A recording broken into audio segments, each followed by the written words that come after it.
Hey guys, Will here. So MOZA Racing will be creating quite a stir in the sim racing scene over the last couple of weeks with a bunch of new announcements out of Gamescom. Now I know we're all very excited to check out their new active pedals, and that will be happening hopefully very soon here on the channel, so make sure you subscribe so you don't miss out on that. But today we're going to be taking a look at their CRP2 sim racing pedals. Now these are very important for MOZA for a couple of reasons. One of the announcements that they made out of Gamescom is that they're now selling their Xbox wheels as a separate item. That means that if you pair that wheel with an existing MOZA wheelbase, your entire MOZA ecosystem then becomes Xbox compatible. Most likely you will be using MOZA racing pedals if you want to use a MOZA wheel on Xbox. So obviously the quality of those pedals then becomes very important. Secondly, because in my opinion at least, MOZA Racing haven't really had a good high quality set of pedals right since their inception a number of years ago. We did take a look at the CRP pedals previously, and look, honestly, I just wouldn't recommend them. They're quite a clumsy design overall, and look, to cut a long story short, basically, I've just always felt like these pedals were designed by somebody that didn't really have a good baseline understanding of what exactly it is that sim racers want and need in a set of sim racing pedals. So, has all of that changed with the CRP2 pedals? That's what we're going to be finding out in today's video, so stay tuned, let's check them out. So before we dive in today, firstly, a couple of important housekeeping things just so you have the full context of exactly what we're doing. So firstly, big thank you to MOZA Racing for sending across the gear for us to check out today. As we always try to do here at Boosted Media, so you have as much information as possible as somebody potentially looking at buying a set of these pedals. We'll be cross-comparing against a bunch of other brands in today's video as well. So it's important that you know that all of that hardware that we'll be referencing in today's video has all been sent to us under the exact same conditions. And we operate in that way to ensure that there's no sort of subconscious incentive for us to sort of preference one brand over another. Conditions across the board for everybody are exactly the same. Now, if you do decide you want to pick up any gear that we talk about in today's video or any other sim racing gear, chances are we have a discount code available over on boostedmedia.net. There's some links down in the description below if you want to check those out for more specifics. But hit up boostedmedia.net if you're after any sim racing gear. That's an awesome way of helping support our work here at Boosted Media and potentially saving yourselves a little bit of money as well. So check out boostedmedia.net for all the details on that. But speaking of pricing, let's dive into these CRP pedals now, starting with some pricing information. So the two pedal set comes in at $399 US.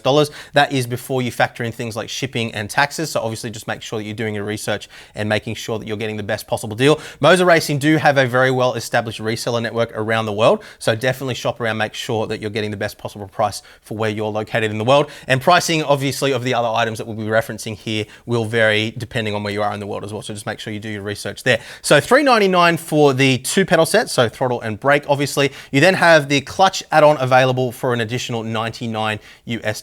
There's then also a performance kit available, which I do recommend. We'll get into the reasons why a little bit later on. That guy comes in at $19.90 US. And there's also an inversion kit, which unfortunately I don't have here to test out. But if you do prefer to have inverted pedals, that is an option for you at $179 US. So you're looking at $498 US for the pedals as you see spec'd here. Just to quickly cross-reference against the original CRP pedals, those are still available at $459 US for the three pedal set, so a little bit cheaper than what you're paying for the CRP2. And a little bit of a spoiler alert here, I think they're going to have a lot of trouble selling through existing stock of the CRP pedals now that these are available. I think they might end up having to drop the price quite a bit more on these to continue moving existing stock. So we'll see how things play out there, but definitely make sure you're shopping around once again. Unfortunately, I think a lot of resellers that have existing stock of these are going to have trouble moving them without dropping the price. A couple of other alternatives from other brands that we've recommended in the past as well. My personal favorite pedals in terms of value for money still to this day remain the Fanatec CSL Elite V2 pedals, and those come in at $299.95 US. The Fanatec Club Sport V3 pedals, although they are a very old design now, come in at $399.95 US, so around about the same price as what you're paying for the two pedal version of the CRP2 pedals. Obviously, if you are considering Fanatec at the moment, just be aware of some of the issues that they're facing in terms of customer support and insolvency. So just make sure you're fully informed before you consider a Fanatec product at present. A couple of other ones that we've recommended in the past as well. VRS pedals, absolutely fantastic. We are starting to push into the more high-end side of things now, but we will cross-reference the experience and what you're getting for your money if you do go higher end than this as we go through today's video. So $649 US for the two pedal VRS set, and then an additional $249 US if you want the clutch. We do have a 10% discount code available for VRS though, if you are considering those pedals, and they were a pedal set that we were very, very impressed with. V&M pedals as well, again, very very impressed with these. $450 for the 2 pedal set, or $550 with the clutch. Pricing on these does vary quite considerably depending on where you are in the world and which reseller you're buying from. So again, just make sure you're doing your research there. They then also do have a base plate performance kit and dampers available as optional accessories for those too. The Simagic P1000 pedals, again, very, very impressive. $519 for the 3 pedal set, and they have a bunch of accessories, including those little haptic motors, which we're going to be looking at very soon here on the channel. So those are definitely another one worth considering. And again, you can check out our full detailed reviews on all of these pedal sets right here on Boosted Media. And then also the Husingveld Sprints, I think, are worth a mention here as well at $700 or thereabouts, depending again on where you're buying them. So these do come in a little bit cheaper than the pedals that the driving experience kind of ends up being similar to. And that definitely does seem to be a bit of a trend that's starting to emerge with MOZA Racing recently. So let's dive in now and see exactly what you're getting for the money and how they vary from the CRP pedals. So what exactly are you getting for the money here? So regardless of whether you buy the 2 pedal or 3 pedal set, you will get included the base plate here. They have made some pretty significant updates to this base plate, some of which I'm a fan of, some of which not so much. One thing that I am a big fan of is that they have now added holes in the top of the base plate, and those will allow you to get in here with an Allen key to fix this down to your pedal tray. Previously, you kind of had to get inside. You can see there was no cutouts here, and it was just very clumsy. And these are the kinds of little hints that I was talking about before that start to show us that they have a better understanding of the things that are important to sim racers now. One thing that I'm not a fan of here is this carbon fiber heel plate. Not sure the reason why they've done this. It does look kind of cool, but already we've only been driving with these for, you know, 4 or 5 days at this point, and we do have some marks starting to appear. I've only spent probably maybe 2 hours driving with boots on and already starting to get a few marks. That was without any gravel or any dirt or anything on my boots. So if the first time you put your heels on this with a piece of sand or a piece of dirt or a rock or something trapped in your boots, you are going to scratch the crap out of it, and yeah, that's going to be disappointing. So look, I mean, in fairness, that is always a possibility with a painted or anodized finish as well, but these final layers that they put on carbon fiber do tend to scratch very easily. So yeah, not a huge fan of that. We do have a little heel stop here as well, which is adjustable forward to rear, exactly the same as we saw on the CRP pedals previously. And then we have the pedals themselves. So those are individually bolted into the base plate. You can, of course, bolt these directly to aluminium profile if you wish to do it that way. One big update here is the way they've managed cabling here, much tidier than what we had with the CRP pedals previously. So this is the brake pedal from the original CRPs, and you can see we've got all the connections on the sides of these, and then all of these little pigtails which you plug in all on top here. And one of the complaints that I had about these pedals is that it was unnecessarily easy to accidentally snag a cable and rip it out of its connection and cause some damage. On the CRP2 pedals, they now actually run all the connections underneath the base plate like so. So you can see they pass through this channel here. Then you've got your control module here, which is housed in a nice steel enclosure. That is bolted directly to the underneath of the pedal tray here. All of our RJ connections for each pedal go into here. And then we've got a USB connection or a RJ45 connection to go back to the base. We'll explain the reasons why for that in just a moment. But that is all kept nice and tidy by default. You can, of course, disconnect this if you wish to do so and run it somewhere else on the rig if you don't want to use their base plate. Now, if you've got a keen eye, you may have noticed the 4 connections here that we have for our 3 pedals. The reason for that being that just like with the original CRP pedals and interestingly the Simagic P1000 pedals as well, they are running an angle sensor as well as the load cell for the brake pedal here. So no complaints there, just a couple of little interesting facts for you to be aware of. So load cell and angle sensor for the brake. We then have angle sensors present on both the throttle and the clutch. And in case you were wondering, the load cell rating on this particular pedal is 200 kilograms. They don't actually publicize the exact pedal force rating for the brake pedal itself, but look, I am a very heavy braker. I usually brake at around sort of 70 to 80 kilograms of force. I ended up testing pushing much harder than that, pushing all the way up to about 120 kilograms of force. And yeah, absolutely no issues at all with oversaturating the load cell whatsoever. There is one little design quirk, I guess you could call it, in terms of the bump stop, and we'll get into that in just a minute as well. That may be a problem if you're running a more softer pedal feel, but for me, with the way I set up my pedals, absolutely no issues whatsoever. So as we mentioned before, steel construction for the base plate. You can see our magnet here sticks to it. And if we try with our magnet on the pedals, you can see that it does not stick, which indicates that these are aluminium pretty much throughout. And even the pedal pads themselves are aluminium. And I am quite a big fan of these pedal pads, even though they are quite obviously inspired, let's say, by Simacube's active pedals. Yeah, they do feel really nice underfoot, both with socks or with boots on. So that is all well and good. So metal construction pretty much throughout here, including the metal bearings, which are present on all of the pivot points. Obviously, you would expect to see that on a pedal set of this kind of price point, but it is there, which is a good thing. One important difference here, just to point out, is that the original CRP pedals do have this nice CNC machined edging pretty much throughout their design. That is not present on these CRP2 pedals. Look, I personally think that it gives them a bit of a cleaner look overall. I think that they kind of integrate into the rig a little bit more nicely. So subjectively, I actually prefer the look of these at face value, but some people would prefer that. So just an important thing to be aware of there. That's pretty much everything you need to know about the basic construction here. Let's get into some of the universal adjustments now, and then we'll dive in and take a more detailed look at each one of the individual pedals and how they operate. So in terms of universal adjustments or adjustments that are present on all three pedals, there are a few things that we can do here. So firstly, we do have side-to-side adjustment for the base plate. That adjustment's available in the form of pre-drilled and tapped holes, which are present across the face of the base plate. So you can move the pedals across in 2.5 centimeter or 25 millimeter increments to get them in the exact position that you want. The pedal pads themselves don't have the ability to be offset from side to side, but you can move them up and down if you wish to do so. We also have tilt adjustment here for our pedal pads too. So if we flip the pedals on their sides just quickly so you can see this, exactly the same adjustment across all three pedals. You just loosen off the top and bottom bolts here, and that allows you to slide in and out. Now, one of the things that they say in their marketing is tool-free adjustment. And look, that is true to an extent for some of the things that you're more likely to adjust frequently, but it certainly isn't tool-free adjustment. Even when it comes to swapping out the elastomers on the load cell, you do actually require a couple of spanners, which they do include. So all the tools that you need are actually included in the kit, which is a good thing, but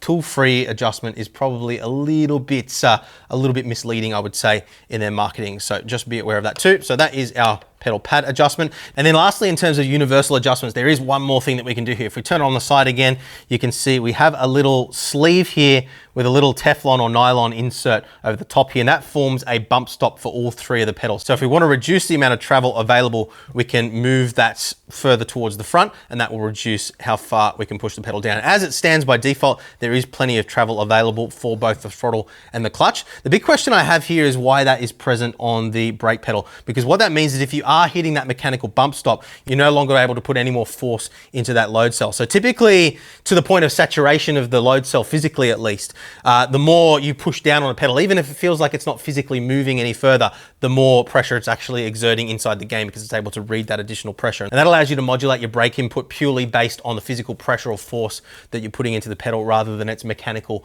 position throughout its stroke. So a bit of a strange design feature there. Look, it wasn't a problem for me at all at the kinds of spring and elastomer setups that I was running here. If you do like a very, very soft pedal, you may run into a couple of issues with that though. So you could theoretically remove that bump stop altogether to give you a little bit more travel, but you may then of course end up maxing out and potentially damaging the angle sensor there. So that may be the reason why that is present. But yeah, just a little bit strange to have a mechanical bump stop on a load cell brake. Not something that we see often, but yeah, it didn't affect the driving, at least in my experience. So that is it in terms of universal mechanical adjustments. There are of course some more adjustments relative to each individual pedal, which we'll go through in just a moment. But you may have already figured out that there are a couple of common adjustments that are missing from these pedals. So I wanted to just quickly cover that off for you now. We talked about side-to-side adjustment already, and that is all well and good with these. What we don't have, however, is the ability to move front to rear or offset the pedal. So if you are using their base plate, you're not unfortunately going to be able to adjust the relative position of the three faces. So look, admittedly, I didn't have any issues at all driving heel and toe. In fact, I actually found it quite natural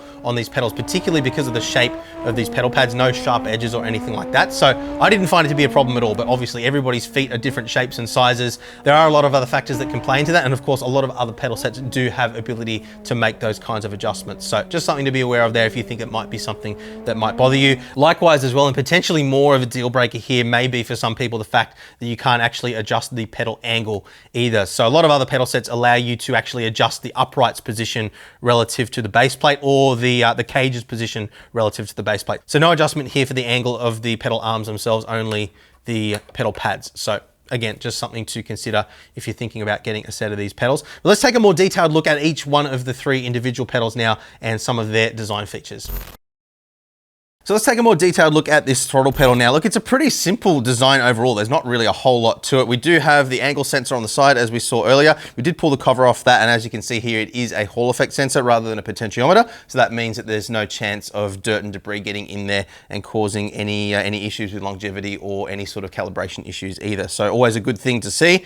As you saw on the other two pedals, you've got your bump stop adjustment here as well. So you can loosen that off as I've done here, slide that forward and back to adjust the amount of throw. So if we have it forward like that, you can see very short throw now and all the way through to a nice long throw like so. And the little sleeve does look like it's got a piece of hose over it or something like that. And that just softens the bump stop ever so slightly. So it's quiet for starters. So you can hear when I hit that maximum travel, very quiet, and also just cushions it ever so slightly. It still feels nice and solid, doesn't feel spongy or anything like that, but yeah, it just cushions it that little bit, which is a good thing. So that is all good. One thing I did notice with the adjustment here, again, they mentioned in the marketing material, toolless adjustment, but I mean, obviously you need an Allen key to adjust this. It is a little bit fiddly and clumsy to adjust. It's okay when it's maxed out like what I have it here, which is where I think most people will probably end up with having it adjusted anyway. But I did find that if you have it somewhere in the middle, unless you really clamp it down tight, it does have a tendency to want to slip towards the back again. And it is quite awkward to tighten up. So I'm just going to try it now. As you try to tighten it, the whole thing tends to sort of want to try and move around a little bit. So yeah, it's a little bit awkward, but I think for most people, it's probably going to end up being a set and forget thing. Yeah, just not the best design I've seen there in terms of how you adjust the throw. I would say, just thinking about some of the other pedal sets available, in particular, the Fanatec pedals have that little knob that you can wind in and out to adjust the throw. That is obviously a lot easier and genuinely toolless as well. Look, a lot of other pedal sets, including the P1000s that I know a lot of people are going to be comparing these to, do use a similar design here, but just the implementation I feel is a little bit better, a little bit easier to work with on some of those other pedals, but not a major complaint, just something to be aware of there. Now, in terms of other adjustments, we do also have a little preload knob on the back here. Now, you wind that clockwise to increase the preload on the spring, make the initial press feel a little bit stiffer. It did come fully wound in out of the box, at least in our particular case. Now, there's not a whole lot of adjustment available here. We can wind that out, and I'll show you in a moment the internals of this so you get a better idea of exactly what's going on here. But we wind it out, and that's as far there as it'll actually go because it's got a little platform that's winding back and then making contact with the back of the assembly here. And look, honestly, I don't feel a significant amount of change with that preload adjustment at all. There are a couple of different springs that they include as well. So in the manual, it says you can swap out to the red spring for a stiffer throttle. In our particular box, it was a silver and a black spring. The black spring was pre-installed. The silver spring was the optional one. There is also a blue spring for the clutch, which we'll take a look at a little bit later on. So the way you swap out the spring on the throttle is quite simple. You've got these two little thumb screws here on the front of this piece. And what you do is you loosen those, you pull the throttle a little bit towards you, you depress the throttle slightly, and then you can pop this guy out of the retainer, tighten it up again so it's out of the way. And that just allows the pedal to fall forward a little bit further, releasing a little bit of the preload from the other side on the spring here. So then we can undo the spring retainer here, and you can see the plunger and spring assembly here. So we just stick our finger in there, and the spring comes out like so. So as I mentioned before, in the manual, it said swap out to a red spring. We didn't get a red spring, we got this silver spring. But if you grab the black spring, you can see they are wound slightly differently. Again, not a massive amount of difference in these particular examples, but I don't know what the red spring is like because I don't have one here. But I can tell you the black spring felt absolutely fine to me, so I'm actually gonna put that one back in. But you can see here on the piston, they do have some ceramic grease sitting around this just to make it slide through the sleeve nice and simply. And there does appear to be a little piece of Teflon or plastic or something like that in there as well, just to aid with that as well. And look, otherwise it's very simple. You can see it's literally just a hollow tube there with a smooth surface. And that preload screw that we saw before is literally just winding in and out a little platform internally there. So let's pop that spring back in, get this guy back together. So it's a little bit awkward to do, but not impossible. We basically just push the pedal forward, making sure that we're getting a nice smooth interface there. We're not pushing in at an angle. And if we get it right, we should be able to screw this guy back in, like so. Push the pedal back down again, slide this guy in position, just loosen that off again, pop it in down the bottom here, and that provides our bump stop for the front. Now you might be thinking, hang on, you said before that there's no angle adjustment. If we wind this out and move it back, it does create an angle adjustment. This is designed to lock in place in this bottom position here. Let me just pop that out again so you can see quickly. So you can see it pops down here and that actually locks it in position. So you can't really use this as an angle adjustment. It just isn't really designed to be used in that way. I did try it, and what ended up happening is it would just work its way loose after a couple of minutes and end up popping out. So yeah, you definitely don't want to try and use that as an angle adjustment. And I think that's pretty much everything there is to know about the throttle pedal from a mechanical perspective. So let's move on now and take a look at the brake pedal.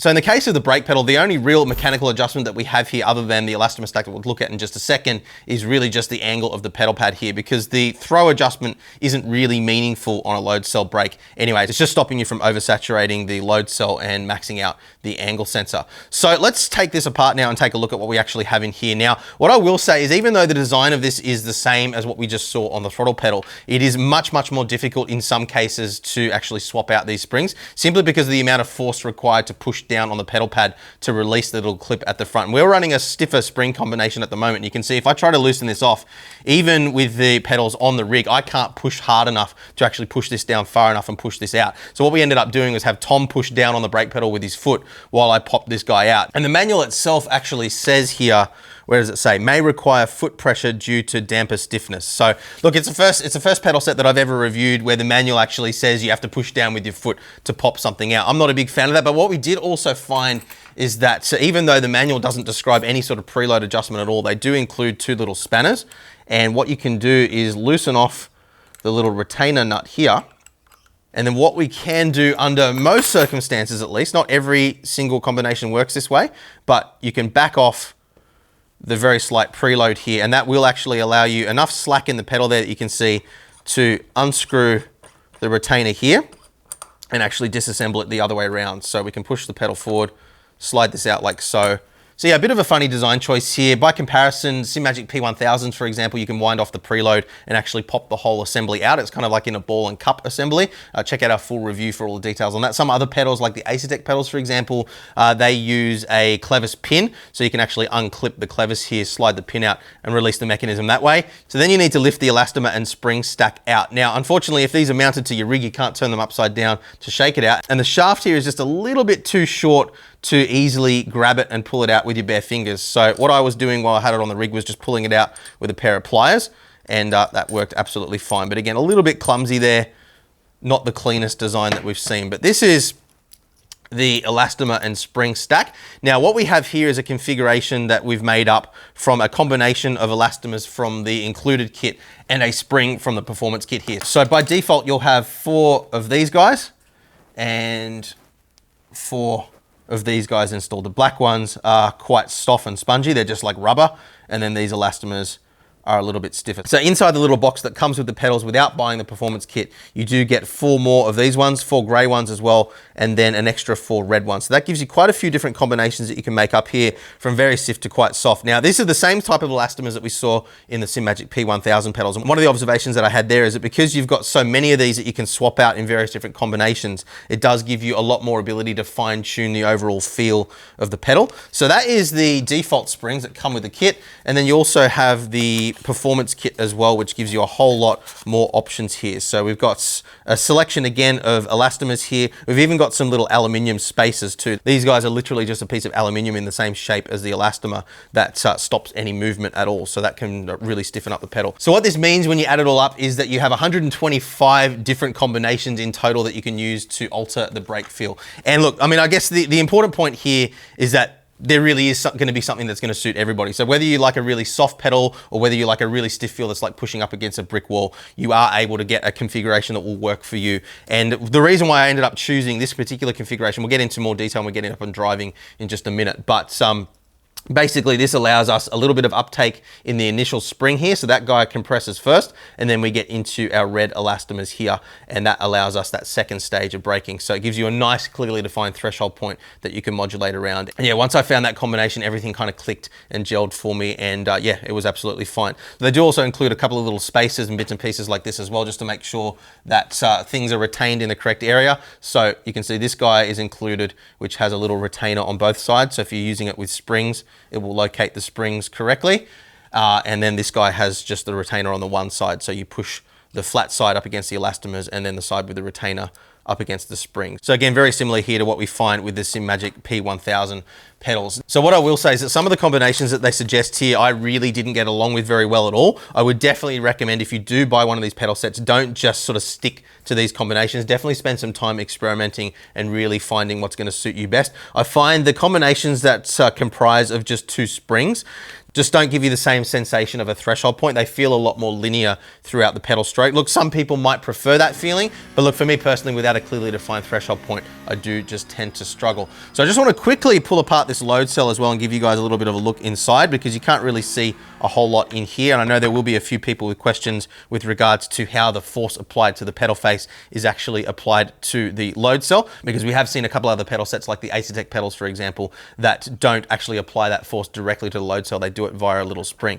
So let's just quickly pop the cover off this and take a little look inside. So we've got this guy disassembled now, and this piece here is actually the load cell. So what I'm going to do is undo this screw a little bit further so we can take it apart completely and show you guys exactly how this works. So this is a load cell, or one type of load cell. And the way this works is the outer ring here, or where those 4 bolt holes are located, is bolted into this assembly here. Now this guy here is secured in place into the cage of the pedals, so it can't move. As you push down the pedal, there shouldn't be any flex in this at all. So that provides a stable framework or foundation for the outside of the load cell. Then as we apply force to the middle of the load cell here, you can see it's got this lobe which deflects slightly or bends. That deflection is what's measured by the strain gauge inside here underneath this resin as the amount of force being applied to the pedal, and that is then translated across to braking force inside the game, in combination in this particular case with the Hall effect angle sensor, of course, as we discussed a little bit earlier. So a couple of interesting things about this design. Firstly, you'll notice in the assembly on the back here, there is a plate that sits behind this little lobe. So what that means is that at some point, as pressure is applied to that lobe, it is going to max out and actually push against this guy here. So with my driving, I didn't have any issues with maxing this out, and I do brake with quite a bit of force, between 70 and 80 kilograms of force. They do say this is a 200 kilogram load cell, but whether or not it can actually handle 200 kilograms of force applied to the pedal face is a different matter, because obviously there are different ratios involved depending on how the stack is configured.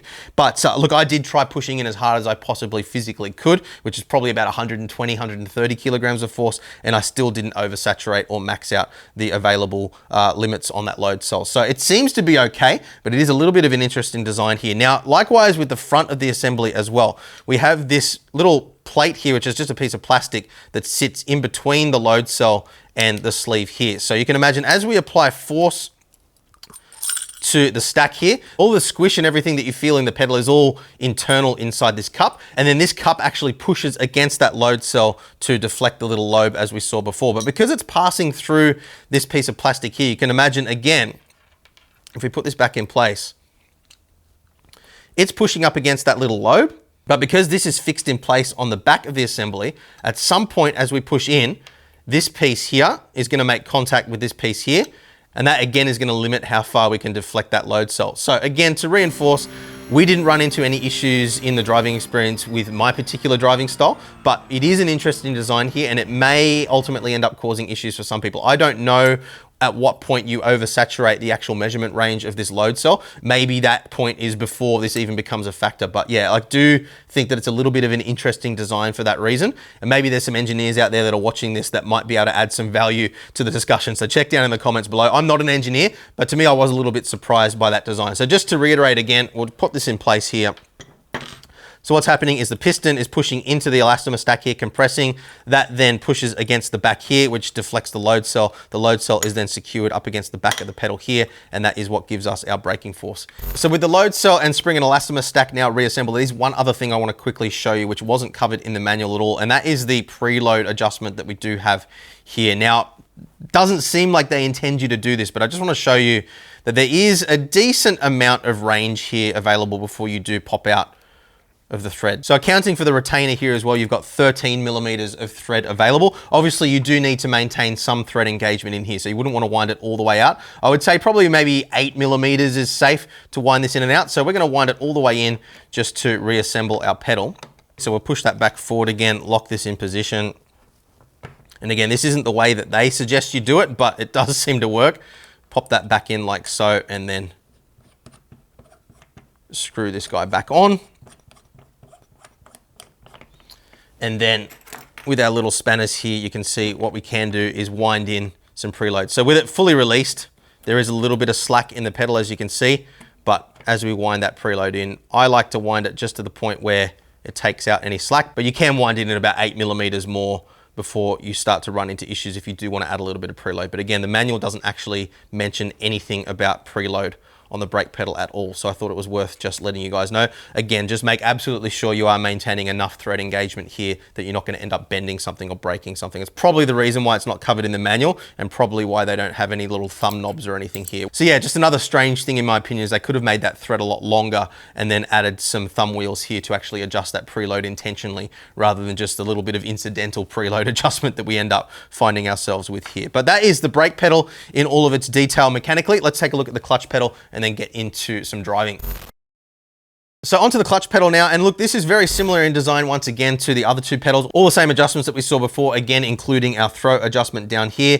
What we have here is a little cover which we can pop off. We'll do that quickly now for you. And you can see some little spring-loaded ball bearings to actually hold this guy in position, which is a nice touch. And down here, you can see the assembly that actually provides the feel for the clutch pedal. So as we push the pedal down, you can see there's a couple of things going on here. So firstly, we get a straight shot back to about here. So that gives us a nice linear response. And then you can see the whole assembly actually pushes down. And that gives us a second stage to our clutch pedal. And that simulates quite accurately the sensation of reaching the pressure point or the interface point for the clutch plates inside a real car. Now, some people like that, some people don't like that. When you're heel and towing, you don't really notice this anyway. But look, in the software, you can set up a non-linear response curve if you wish to do so, which will allow you to kind of match what's going on in the car to what you're actually feeling in the pedal. So if you want to set a non-linear curve with a little bit of a roll-off point that matches where the roll-off is in this, then it does allow you to kind of hover your foot around that rollover point and give you a bit more definition in your clutch release. So yeah, it is a subjective thing, but it is good that they have the ability to do that. A lot of other pedal sets don't have that two-stage effect. So yeah, I think it's a good thing overall. Now there is a little bit of a preload adjustment here as well. Once again, we'll grab our little spanner.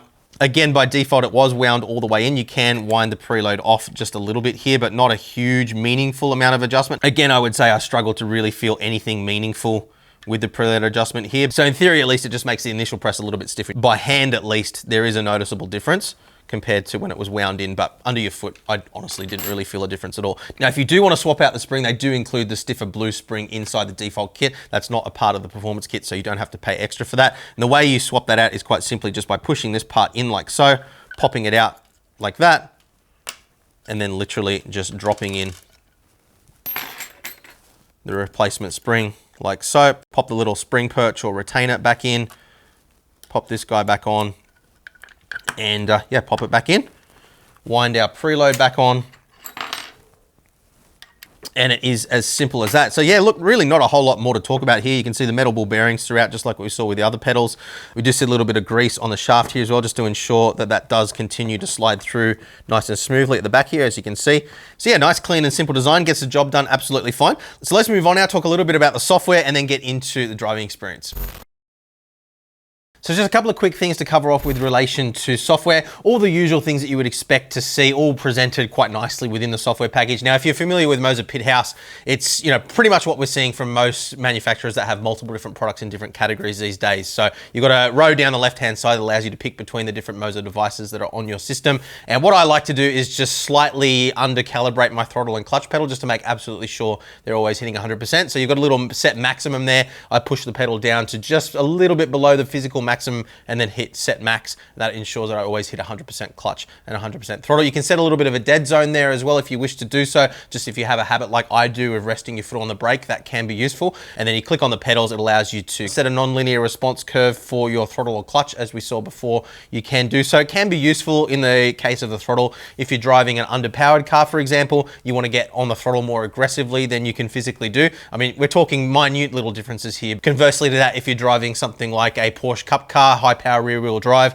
and you're finding that you're spinning on corner exit, you can go the other way and achieve that as well. So plenty of stuff you can do there, and again, all the stuff that you would expect to see. Not really anything else noteworthy in terms of features in the software, but one really important factor here is when it comes to Xbox compatibility. Now, we mentioned before that now MOZA are selling that ES Xbox compatible wheel as a independent accessory. That does now mean that the entire MOZA ecosystem is Xbox compatible as long as you have that wheel. So you might be wondering, how do you calibrate and set nonlinear response curves if you're on an Xbox and can't access the software? And that's where the mobile app comes into play.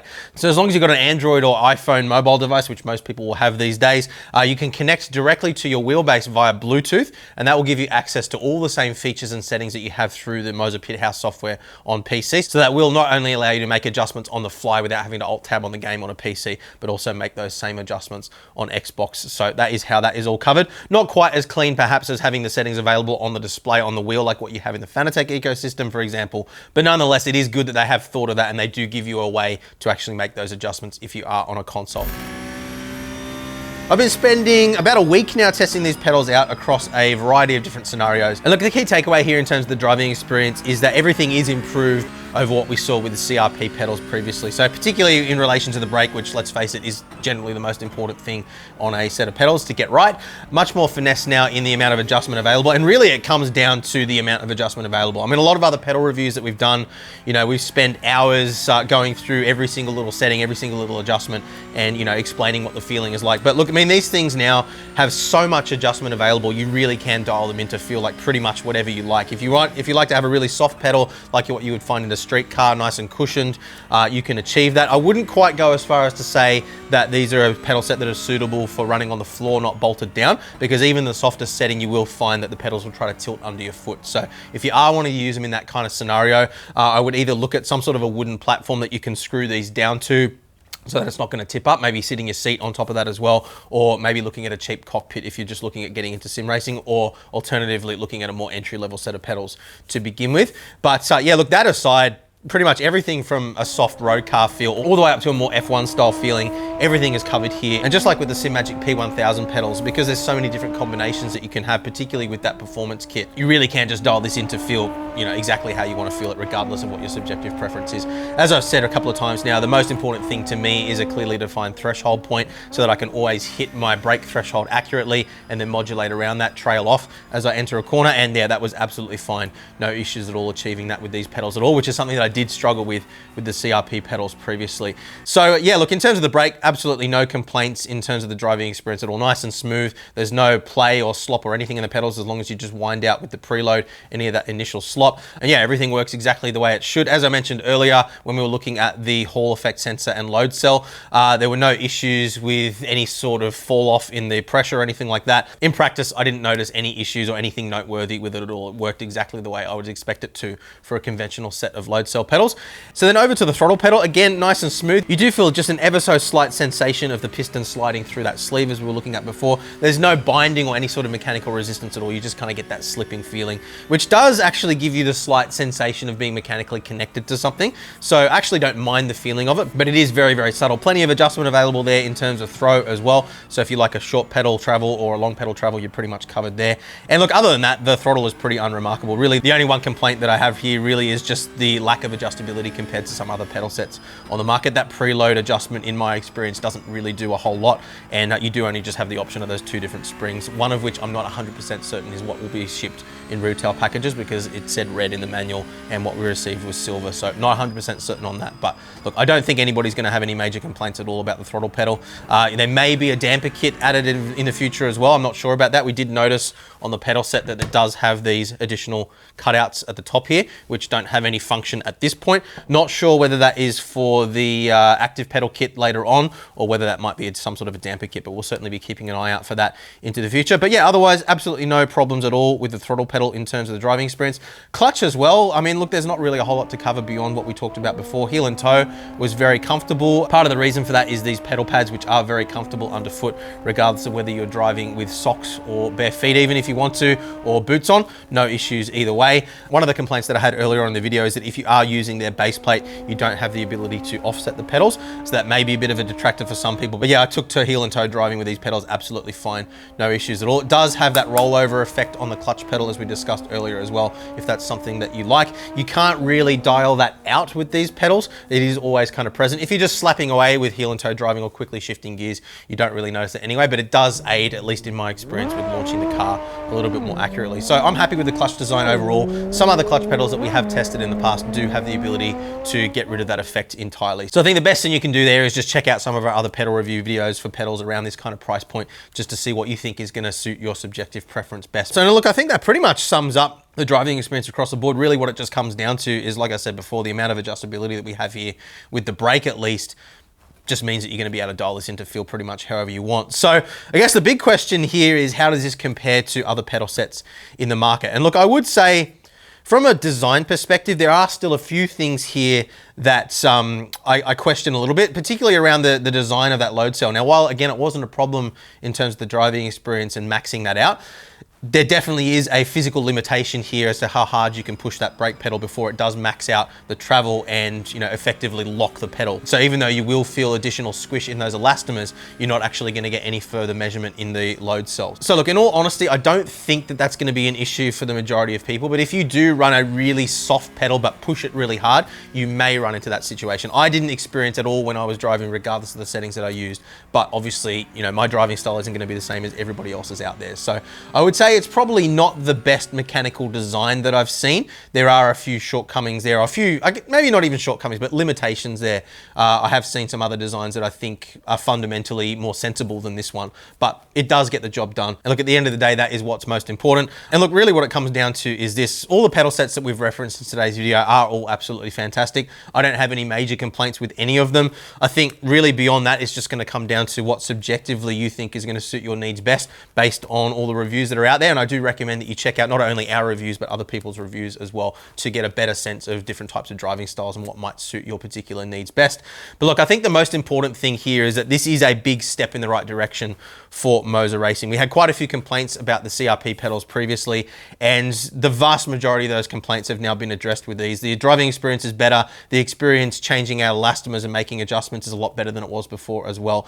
And look, I think these are at the point now where I don't have a problem recommending them, whereas previously I did definitely think that they were a detractor away from the MOZA Racing ecosystem. So particularly under that scenario that we were discussing before with Xbox, where you are limited to only using MOZA pedals, that was really a weak spot in the ecosystem previously. And I'm happy to say that that is no longer the case, at least in my opinion. I think that these will definitely suit the need for that kind of mid to high end range when it comes to pedal sets. I certainly wouldn't say that it's any better than, say, the Simagic P1000 pedals, VRS, VNM, or Husingvelt pedals, for example. But I would probably choose these pedals over the Fanatec V3 pedals at this point. All the Fanatec issues aside, just looking at the hardware, I think overall these are a more modern, cleaner design, a little bit easier to work on. And I think that in itself, without even considering the leaps and bounds that MOZA have been making in terms of the quality of their force feedback and expanding their ecosystem in other areas, is yeah, just another reason why MOZA are becoming a much more serious force in sim racing.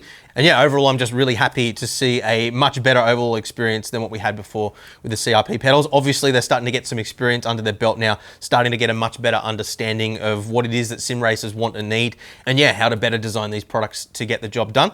Simple as that, guys. So I hope today's video has helped you out. If it has, please do leave a thumbs up. Let us know in the comments down below if you're planning on ordering a set of these or hanging out for those active pedals. We will be checking out those as soon as we possibly can as well, so make sure you're subscribed so you don't miss out on that. And if you do want to pick up a set of these pedals or any other sim racing gear, check out the links down in the description below for some handy little discount codes, or check out boostedmedia.net for further details on that. That's an awesome way, once again, of helping support the channel at no additional cost and potentially even saving yourselves a little bit of money as well. So thanks very much for your support there. Thanks for watching, guys, and I will see you again soon. Bye.